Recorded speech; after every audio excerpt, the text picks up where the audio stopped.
Hey, what's up, world, and welcome to episode 124 of the Take One podcast. I am your host, August C. Jones here, and so this episode is going to be another Avengers episode. Now, I wanted to squeeze something in, but I just couldn't find a smooth transition because the Joker trailer had premiered today, and so I just figured, I'm gonna just talk about that on the quick take. So along with this, more than likely you're gonna get a quick take of my thoughts of the Joker trailer, so look out for that if I've already put it up. If not, just look out for it when I do.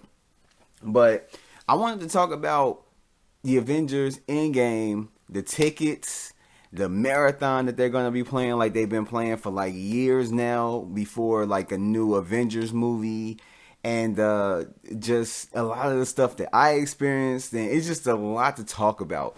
And also a new trailer dropped. So, but before we get into the new trailer, there's not going to be any type of like segments. I'm just going to be talking about just different things. So, because I don't want to start off with the trailer, even though I got a lot of stuff to say about that as far as new theories and stuff. But I want to get first into the tickets. So before I talk about the whole AMC thing, yes, I got my tickets. I told you guys that basically I was checking it. I was going to be checking it all through the night. I checked it all through the night when before even time, because I didn't know if it was actually 7 a.m. But that was the time that I was sticking to. And so, it still wouldn't let me get the tickets. The tickets weren't available. But once 7 a.m. hit, I definitely hit the button. I went on Atom Tickets. I literally had it already open. Navy Pier, 6 p.m., Atom Tickets. And then as soon as 7 a.m. hit, bam, hit the time, went into everything. And unfortunately, I didn't get any tickets from Navy Pier. But that's not due to people who rushed getting there before me. It was due to the fact of AMC, I guess the connection with AMC ticketing process or Adam's ticketing process, it was just kind of wonky. Yesterday, I went on there, and once I got to checkout, I picked my seats, because when I got to where you can actually pick, since IMAX, you can pick the seating. I got 3 tickets for me, my brother, and my nephew, and when I looked at the seating chart, no one had picked a seat. Not one person has picked a seat. So I'm like, oh, yes. So I picked the best seats in the middle, straight, literally in the middle, straight in the middle. How can I explain it? Basically just in the middle of the big section, as well as the middle, to where when you're looking everything, you're right in the middle of the screen. So yeah, I just love those seats. When I go to the theater, I always have to sit in the middle. I can't sit off to the side. I just hate doing that, because I feel like I'm not getting the full experience. But I picked the perfect seats for us, and I was so happy. Went to check out, it was loading slow. And so it just kept doing that, and it kept sending error messages and And by the time I just got to the point where it was okay, Adam is fucking up. So I'm like, okay, you know what? Let me go to Fandango. Went to Fandango.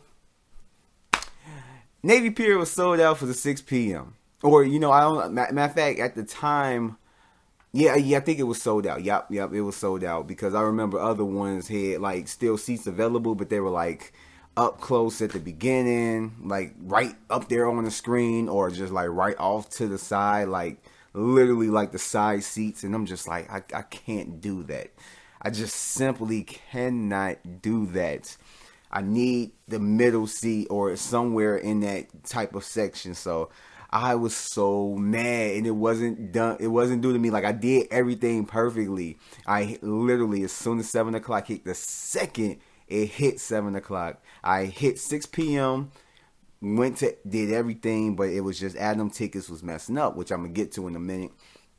So, just like a lot of other people, and it was just to my surprise, because it was the only other theater that I could think about, because that's one thing that I didn't think, that what if I can't get Navy Pier tickets? What other theater can I get tickets to?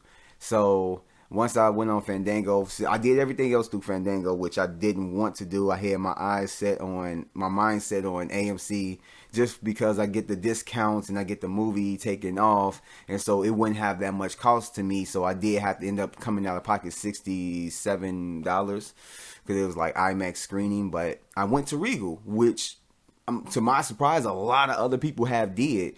Because if they couldn't get tickets to AMC, they just went on Fandango or, another source and just got tickets for a Regal screening. But we still got IMAX. We still got some relatively middle seats or whatnot. But it's a good view toward the screen and whatnot. And I'm happy. We got a 6 p.m. at a Regal theater downtown in Chicago. So I'm really, really happy about that. I just had my mind set on Navy Pier. I just wanted those seats, but yeah, but that's all due to just everything just kind of crashing in a sense. And the stories that I've read and just heard about, man, it was crazy. So AMC had just the butt part of everything, because all yesterday their sites were it just kept crashing. And it crashed for a long time, where people literally, because I even experienced this with my Fandango when I got when I got my tickets, I had to wait a whole minute. I mean, it's not that long, but when you're trying to get Avengers tickets and trying to get good seats on, at a certain time on Thursday, it seems like forever. But they had a little thing where it was a green line that you had to wait and everything else. A lot of people experience the same thing, where their wait times were longer, 30 minutes, an hour, few hours. And I'm just like, oh my God, I couldn't imagine it. And a lot of them deal with that with the AMC app. A lot of them went straight to the AMC, straight to the source, AMCtheaters.com, and got their tickets. And anybody who went on there just experienced a crazy amount of, I can't get tickets. And that was just bonkers. I watched the John Campea podcast, and all throughout his podcast that day, that podcast that he did that day, he was doing it through AMC, which I don't know why, but he couldn't even get tickets. Someone else had to get tickets for him, because he was in a wait line to get his tickets, or, just to cash out or whatever. And it's I'm reading on the internet, a lot of people experience the same exact thing. And it was kind of for me, I know a lot of people say Fandango went through it, but I didn't experience it with Fandango. Fandango was literally, if I was to go online on the app right now and get a ticket for a movie tonight, say Captain Marvel or something, that's literally how easy it was. I could just go in there, get that. I think the only thing that was different is that I had that minute wait. But once that minute wait went over, I went in there and I called my brother before I got the tickets. I'm like, look, I'm about to go ahead and get these tickets. I couldn't get it at Navy Pier, but I'm going to get it at Regal and this and that. Once I made confirmation with everything with him, I pressed purchase, got the tickets, and I'm like, yes. Got the tickets. Got them. And, yeah, man. But, a lot of people weren't lucky. There's a lot of people that didn't even get their tickets. A lot of people just saying that, they was on wait. And then, they had similar experiences to what I had, where, they basically was in that wait time, but then the time timed out on them. So, and it was just, by the time that they were trying to get the tickets, it was the showing was sold out and everything else, and it just kind of sucks for a lot of people. And I believe I guess it's basically due to where you're at, in the United States, because from what I hear, just a lot of people in California had that problem. And I would think, because that's a real kind of movie mecca, so you would think a lot of people, for movies like this, it will probably be harder for them to get tickets, especially if you don't get it right then and there. If you're not on the ball like I was, as soon as 7 o'clock hit, or, it was a different time when they, when their tickets went on sale, but because of the time zone. But if you wasn't right there at the very second that time hit, and went and did your stuff, you would have had like just the worst time in doing it. And it was just a lot of experiences. And I guess that has to do a lot with AMC, because from what I'm hearing, people had different experiences with like all three of the sites, because I mean, more than likely there's other ticket purchasing sites, but those are like the main ones. You know, if you're going to AMC, AMCtheaters.com, but you know, other ones, you know, Atom, which is my primary one, and you know, Fandango, it was like kind of like in order. Like AMC, we had the worst of it. Atom had the kind of second worst, because I even dealt with it, and I heard like a lot of other people dealt with the same stuff as well. And Fandango had the less of it, because a lot of people. That's another thing that I was reading, is that a lot of people couldn't get tickets on AMC website. They went to Fandango and got their tickets, and they lost a lot of money, you would think. You know, AMC, you know, and from what I hear, like, they have to pay the money to Fandango for that, especially if they use Fandango app to go to AMC. They have to pay Fandango some money for that or whatnot. And it just kind of sucks that they don't have something in order, or, you know, the money to like prepare for this, because you gotta think. You had this happen last year with Infinity War. I didn't experience it because at the time it was after my accident. So I was like sitting there really contemplating on like, am I going to have the money to even go? Luckily, my brother, like, he bought my ticket, and, you know, he was nice enough to even do that. And I had Movie Pass at the time. And it was like, so I was blessed that when we went to the theater, well, close to where I'm at in Lansing, it's like we saw the first screening, and right after that, I used my Movie Pass to go see that screening. It was like the screening right after it. So I was blessed. But yeah, it's like you would think after they had this problem with Infinity War and more than likely other movies as well before that would sell a lot, that they would try to have something in place to where this won't happen, you know. And it just kind of sucks that I know a lot of people went on there hoping to get the tickets real quick, and then their website is crashing. And it wasn't even just for like an hour or two or whatever. It was the whole day. Like, I literally got error messages from, like, even on Atom. It was times where, like, I just kept going on the app, just checking it, AMC, and it was kept saying, like, I think it was like, basically it was just one time. I mean, it may have been like another time, but it was like I saw an error message even on Atom for AMC Theaters saying that AMC Theaters is down or something right now. Check back later. You know, it was like, what the heck is happening with AMC? And it's like they didn't know how to handle this. And it was like, how you don't know how to handle this? You know, you had this happen last year.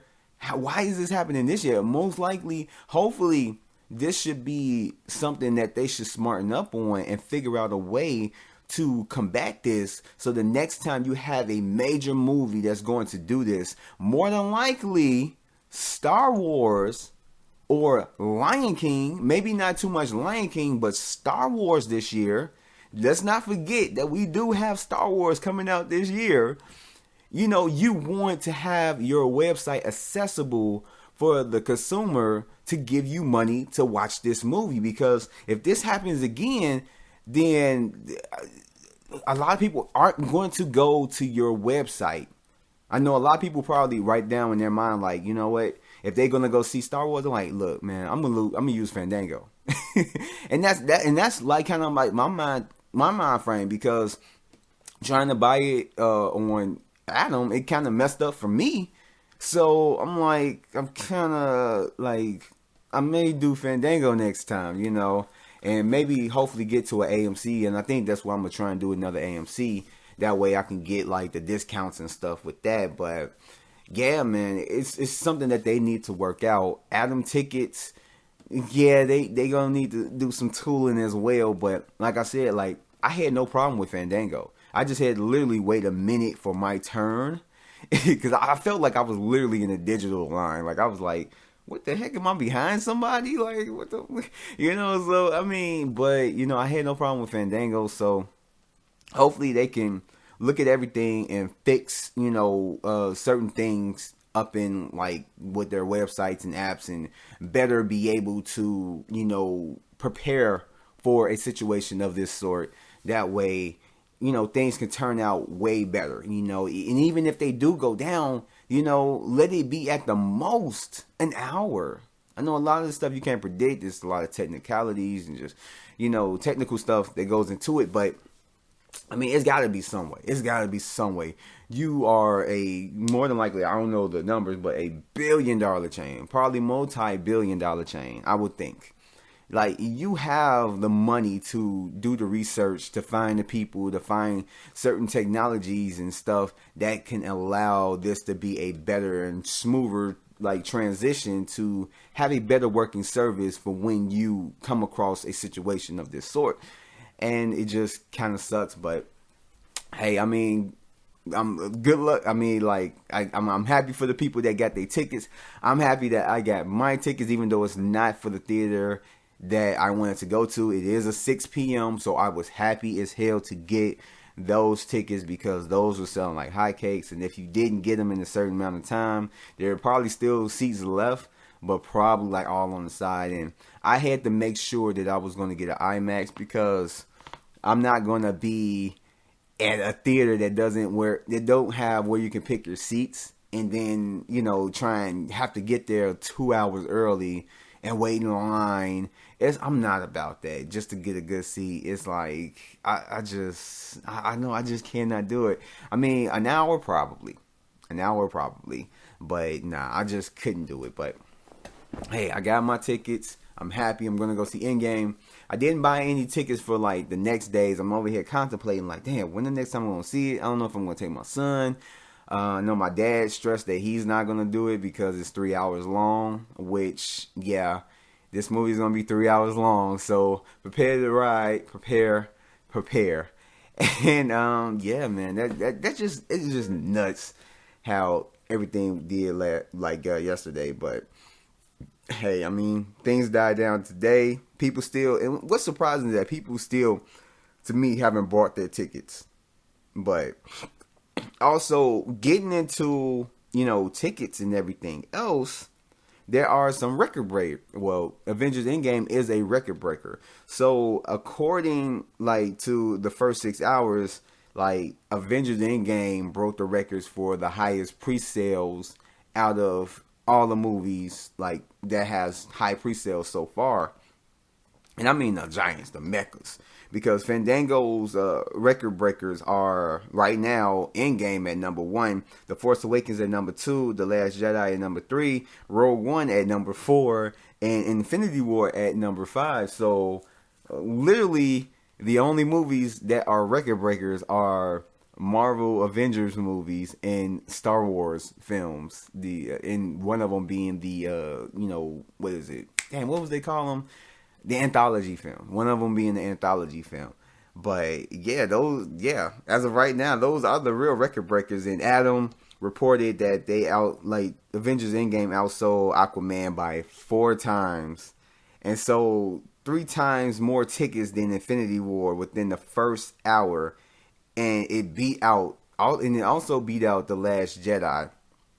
I couldn't find official numbers for each pre-sale, for all these movies. More than likely, if I can dig deeper, I could probably find the pre-sale numbers or whatnot. But I just simply could not find the pre-sale numbers when I looked right on there. And every time I looked up Force Awakens, it kept popping up. Everything now with, Avengers beat out The Force Awakens. And it's just like, okay, I don't care about that. I already know that. I want to know what the pre-sale numbers are. And no site was trying to give it. And I'm just like, you know what, forget it. But I thought it was cool. Regal reported that Endgame did double the first week sales of Infinity War. So yeah, this is breaking numbers. This is breaking records. This is literally, this is a movie that everybody gonna see. And just now that I'm thinking about it, it's yeah, they're going to have another thing like this happen at the end of the year, because you have 2 movies that are an end of a saga. With, the next episode 9 being the end of the trilogy ever since it came to Lucas and everything else, starting from The Force Awakens all the way to here. And then this one is to end the what is deemed now as the Infinity Trilogy or the Infinity Saga of the MCU. And yeah, man, this is some. These are gonna be some major numbers. We have yet to know if Episode 9 will beat this. I don't know. I really don't know. I think it has a good chance of beating it, or at least coming close. But I think it will. I think it's going to get a lot more people wanting to see it because it's not going to be 3 hours like Endgame is. But yeah, this is some crazy stuff. But it's not surprising. It's not surprising. You had Infinity War, had the hype that it had, and everything that it like brought out. And then you got Endgame to continue the story and basically end off everything. So yeah, man, this is gonna be something to witness. But yeah, so moving on to let's talking about the new Avengers trailer that dropped alongside tickets going on sale. I think. And what's crazy is that usually when an Avengers trailer drop, it's like, yeah, it's like that's the big thing. Yesterday, it was not the big thing. It was like the second biggest thing, right next to the tickets going on sale. But nonetheless, the trailer did drop, and I watched it, and I absolutely loved it. I feel like it's better than the other trailers. And I'm really, I don't know, like, I said I had theories, but it's more like stuff that I've been fed. I don't want to really put too much energy in trying to figure out and make connections with stuff. Like certain theories that people have put out, it makes sense. You know, a lot of it may be wrong, a lot of it may be right, or whatever. Or just everything that we've been fed in these trailers are not in the movie at all. And a lot of CG misleading CG or whatever, or just misleading lines and everything else could be to what we're looking at. But man, if they're going to that depths to where everything we're seeing in the trailers isn't in the movie, which I hope not, I hope at least some of it ain't, but majority of it is, because the stuff that we done seen in this recent trailer yesterday, it actually has some good scenes that I'm like, I want to see what happened with this. This looks crazy. This looks like it is part of the, the whole overall film.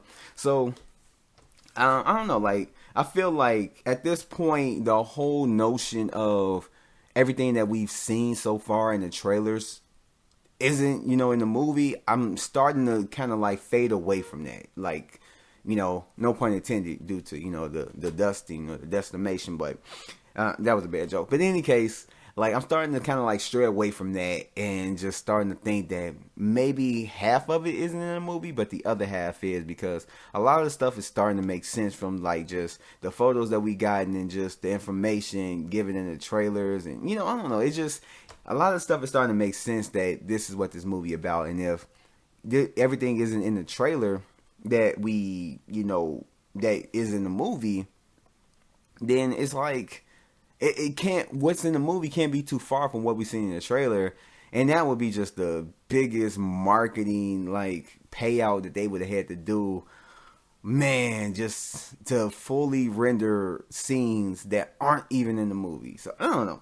But in any case, let's get into the trailer. So we see a lot of stuff coming forward. You had Pepper and Tony hug, being that I basically kind of like, I myself and a lot of people figured out that in one of the trailers, I think it was like the second trailer, I think it was the Super Bowl trailer, where it's like Banner, Cap, Nat, and Rhodey are all walking outside Avengers HQ toward a spaceship as it's landing.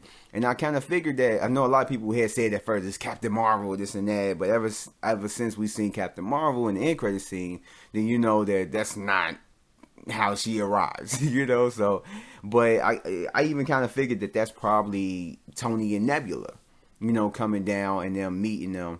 And I know a lot of people talking about the blank space that was in between them, because it was like a large gap between like Cap, Nat, and Rhodey. And that it probably was just somebody in between there that they just kind of digitalized out, because they did that for the Civil War trailer with Spider-Man in the, the battle of whatever, the airport battle.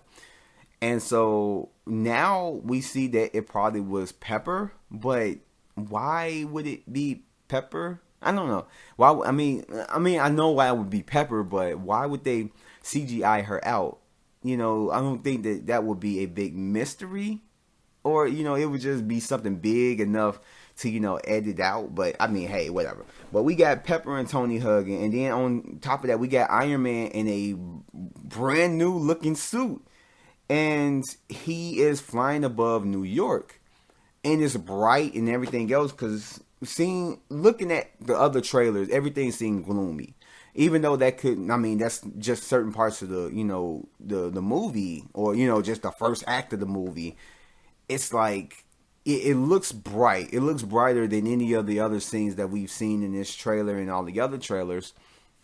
So, it had me to believe that maybe he does go back in New York during a battle. Maybe they do actually do the time jump, time skipping it, or, going through the quantum realm and doing all that stuff. Maybe that is a major part of it. Maybe he helps them out, because, theories have been thrown about, like, the Captain America that Tony speaks to, like, and it looked like they're in the city and all that stuff, is the New York battle. And that is, I don't know, it's just kind of weird, because they say that, like, he's talking to a past Cap, but at that time, Cap was wearing a totally different suit. And up in this one, he's wearing, like, the torn suit from, and it was just like a lot of stuff. I'm not even going to dissect it. You could probably look it up on YouTube, but he's wearing a torn suit that wasn't like the one that he wore in the first Avengers movie. It was darker, more gritty, and torn up and everything. So it was like, is that really a Cap from the past? Because it just doesn't even out. But yeah, man. And then they shake hands. So I don't know. Like, I feel like, I think I probably would have been okay with them not showing them together.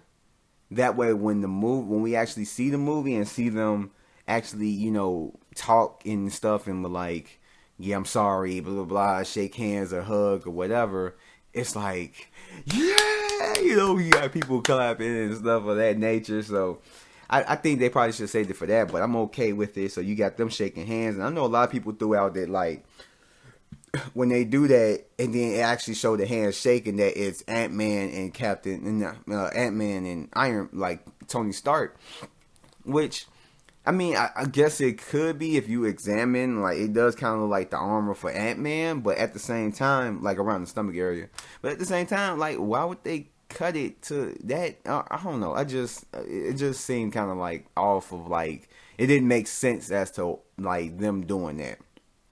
But also, we got Hawkeye with his new tatted sleeve that's kind of like a Japanese, I believe, kind of like, drawing on there with snakes or something, or dragons and blah, blah, blah. You got him just sitting there in his midlife crisis and everything else.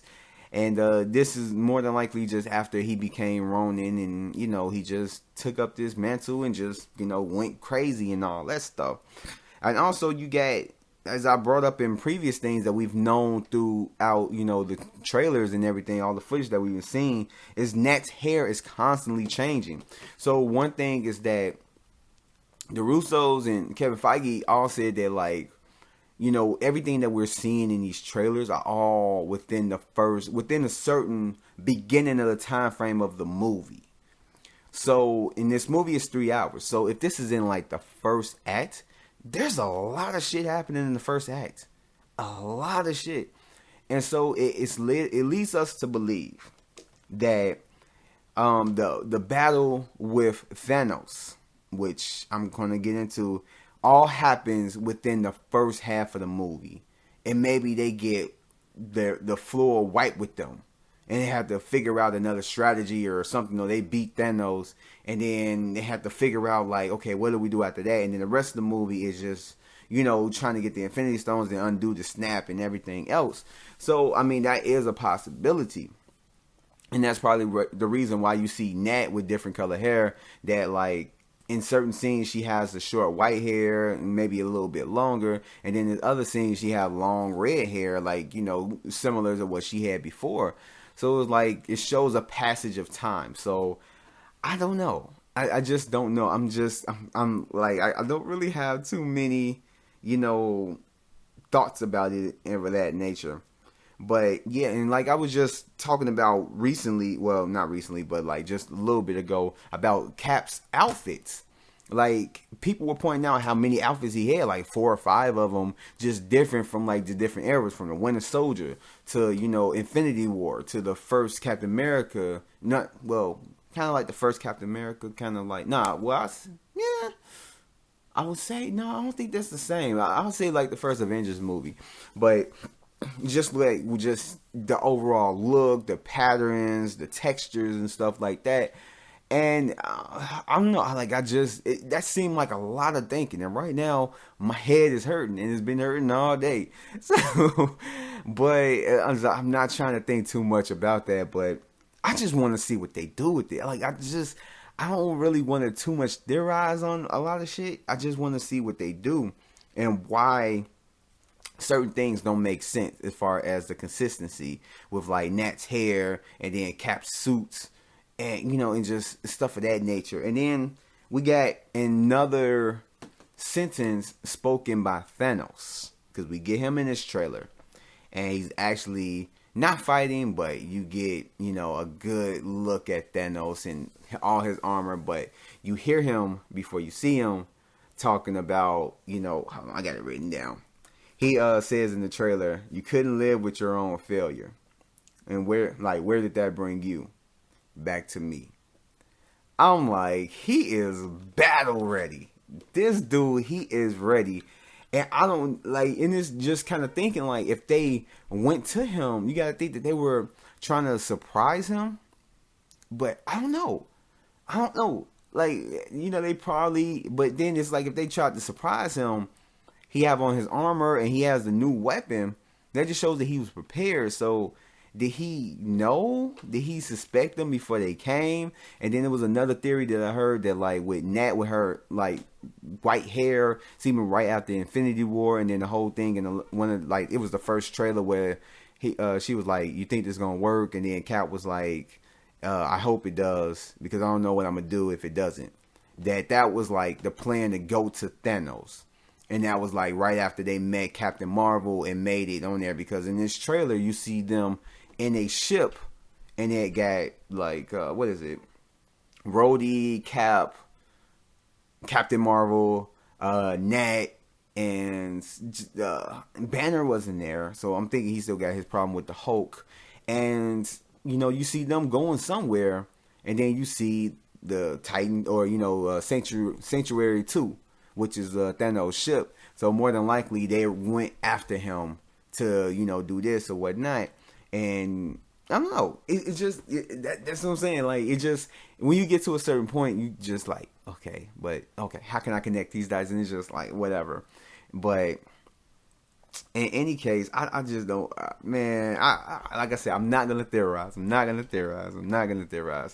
But yeah, and so in part of the trailer we see with, Thanos, we also see him in an area that's just covered in ruins.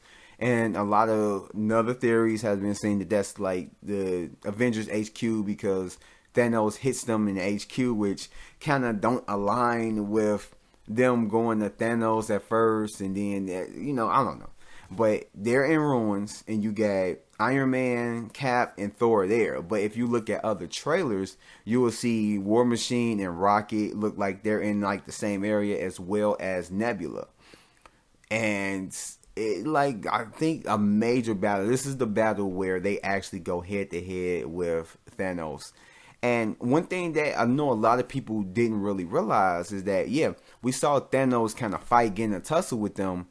But we never truly saw Thanos as the warrior, as the dude that just like wrecked shop. Now, we seen him take apart the Hulk, but that was in like a little quick scene or whatever. And then we saw him go against the Guardians, Avengers, Doctor Strange combo on Titan or whatnot. But that was just more or less him using the gauntlet the whole time. And even when he was in Wakanda, he was using the gauntlet. So we never actually saw him as the actual warrior and fighting. This movie, hopefully we're going to see him actually in beast mode as a warrior, going head to head with no help of the gauntlet and snapping and using the power stone to take people away and blah blah blah. That he's actually using his skill and just battling. And one part of the whole ruin scene and whatnot is that you see Cap, Iron Man, and Thor all walking towards Thanos, and in between Cap and Thor, you see Thanos kind of sitting down with his weapon into the ground, and he's just kind of looking down. He's not even looking at him. So it's did he get defeated? Is he just winded and just kind of taking a breath? What's going on? What's up with this? And it kind of it parallels to the scene where up in the other trailer where you see Cap having his shield, and he's looking like he's just in just rough shape, and then he just tightens it up. And that's more than likely right before that scene they start walking to Thanos. And man, oh my God. I think that they're going to do something beautiful with this fight. I truly believe that they're going to do something beautiful. Because if this ends up being one of the best fights, I'll probably scream like a little schoolgirl. But yeah, I mean, it's kind of crazy, but I don't know. And yeah, also, what did I say? I forgot Ant-Man. In the scene, in the other trailers, when Ant-Man is small and he's flipping over a pencil, he's probably within that same area as well. And yeah, man, I just don't know. And then another thing that we've noticed from the trailer is that Thanos isn't using the space stone from the gauntlet to beam to wherever he's beaming to. Because once we first see him in the trailer, he's beaming down using the same beam that the First Order used when they were traveling to New York, when they were trying to get the time stone from Doctor Strange. And it just shows that so he doesn't have the power of the Infinity Stones anymore, because even the Russo said that the Infinity Gauntlet is permanently damaged. So yeah, he doesn't probably have that power. I don't know if he doesn't have the stones right now, or if he just can't even use the power of the gauntlet with the stones. Because if when you think about it, you're oh, but he spaced out. When Thor hit him with the axe and everything else. But I think that was just something where it was it had its last bit of juice, and he used it, got out of there, and then after that, we're probably gonna see, or he's probably gonna explain that. Yeah, it's no more. That he can't use it and blah, blah, blah. So we're probably going to get something to that nature, and he's probably going to explain it. But, I mean, that's more than likely what I say. It's just,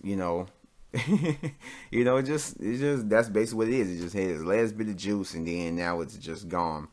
And then, there's another shot of, another theory they had went out with it was a channel that I was watching, and they said that they had got a leak of a thing from Reddit of what may happen in the movie, and it involves, spoilers, because I don't know if this is actual thing, but if it actually ends up being true, it may end up being a spoiler. But basically, Ant-Man, when he comes back, he talks to them about the quantum realm. They figure everything out, put on the quantum suits, and they in teams go to different parts of time to get a space stone without ruining that timeline or whatever. That way, not space stones, but just the Infinity Stones, just so that they can gather together and undo the snap. And with them in the ship, that was another thing. It seemed like they were coming out basically what I'm talking about before with Captain Marvel and Nat and all of them up in the ship or whatnot. It was looked like they were coming from a planet.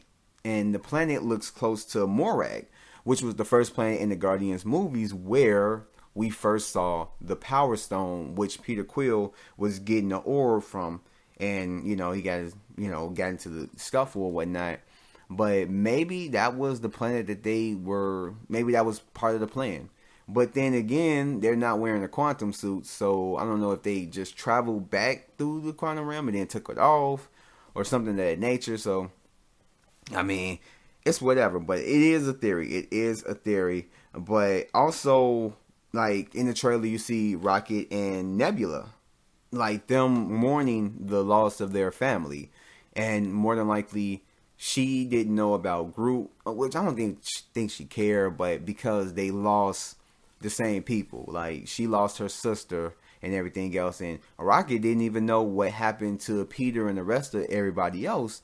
And more than likely, she told him what happened, and he told her that, like, he lost basically his son and whatnot, and now they're together. Like, they're not together, but that would be so weird. A robot and a scientifically modified raccoon.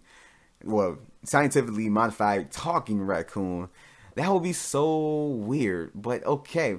But not like, and so they're mourning together over the loss of like the people that they love, their family and everything else, which seems like it's going to be a really sentimental moment of the movie. But there's still a lot of stuff that's missing out this movie. Like, there's no Valkyrie. She has her own poster, but yet we don't see her. But like I said, there's a lot of stuff that we don't see. And if everything that we've seen so far is in the first act, she's probably one of the people that they recruit to get, to help them, do whatever they need to do, or blah, blah, blah. And then even like, we don't see Loki.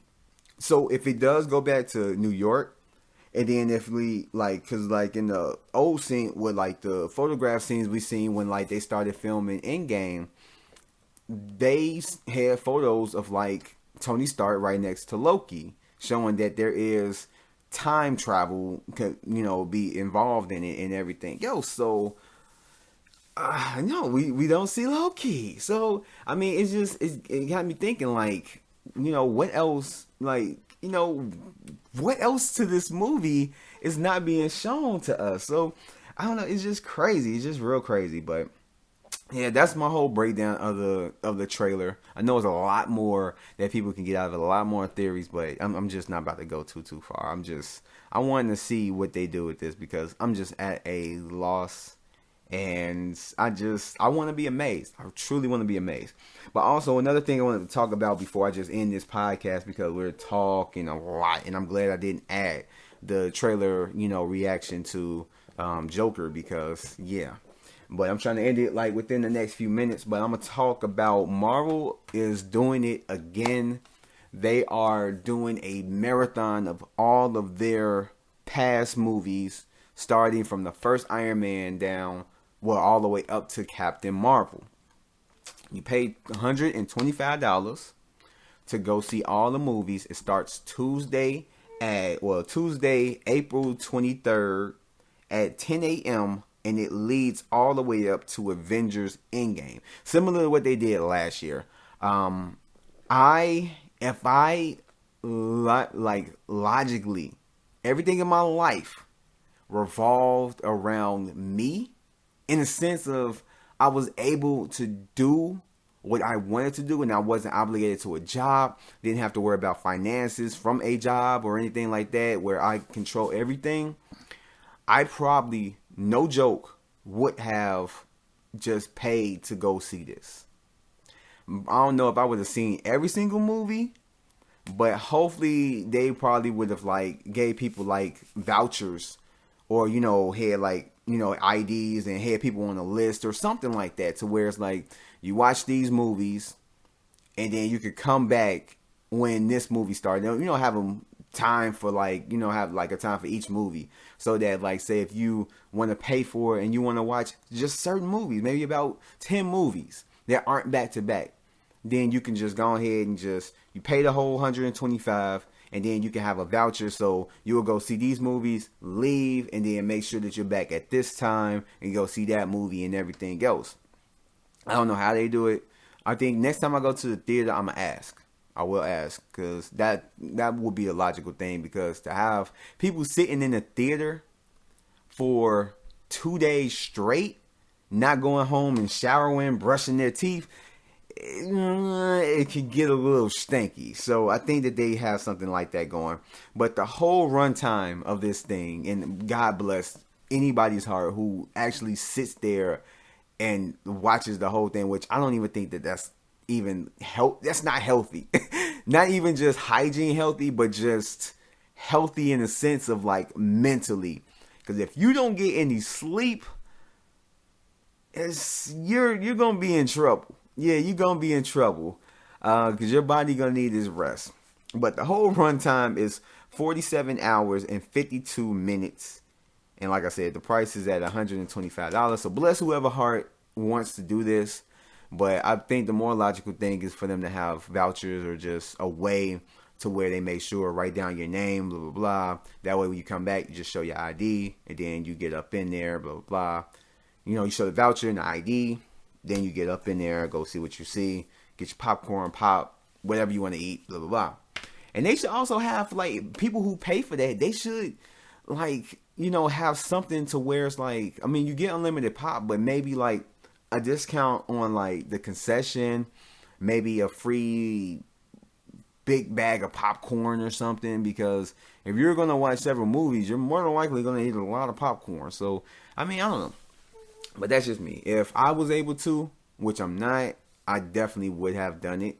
But I just, man, it's like the only movie that from the MCU that I have not seen in theaters is Iron Man 2. And it wasn't the best film for me. I wasn't too much of a fan of the Iron Man movies. But I would want to see it in theaters just so that I can have in my conscience and I can just be like, yo, I've seen every single MCU movie in the theaters. Because right now I have, except for Iron Man 2. Matter of fact, no, and Captain America, the first one. I didn't see that in theaters. And yeah, matter of fact, yep, because that was one movie where I was like, man, I should have seen it in theaters. Like, once I saw it on DVD, I was like, I should have saw this in theaters. Man, because I really loved it. Because I remember my brother saw it in theaters. He told me about it. I waited, saw it on DVD, and I was just like, yeah, I should have seen this in theaters. So yeah, the first Captain America and the first Iron Man. So I don't know. I'm going to see. Matter of fact, I'm going to get all the information. Maybe they have the show times. But I don't want to pay $125 for movies that, you know, for like majority of movies that I'm not going to watch again. But I don't know. I'm going to see. I get out early these days from work, so it's not the smartest thing to do. But, I mean, I'm contemplating on it now. God damn it, I'm starting to think about it. But in any case, that wraps up this long podcast of the Take One podcast and stuff. And yeah, now that's my cue to go. So thank you guys for listening, and I'm gonna try to have another episode up Friday. Go check out my last episode I put out this week or whatever. No, what is that? What am I talking about? I don't even know what I'm talking about. My head's still hurting. I'm tired. You know, I talked about the box office and what won the weekend. I talked about Avengers and everything beforehand, as well as Mark Hamill being the voice of the new Chucky and all that stuff. And then I did a Bumblebee and Dumbo review on the podcast. So go ahead and check that out. If you don't want to listen to the whole podcast, I have the segments out on the channel, so you can go ahead and check those out. You can just go through the videos or just the playlist of the T1P segments and movie reviews. We'll have the, you know, Dumbo and Bumblebee movie reviews on those. And yeah, just go check those out. And thanks again, you guys, for listening. And I will catch you guys on the next one. Peace out. Hey, before you guys leave, make sure you hit that like button as well as that subscribe button. And you see that little bell, make sure you hit that to turn on your notifications. That way you'll be notified for anything that appears on my channel. Hope to see you guys next time. Peace out.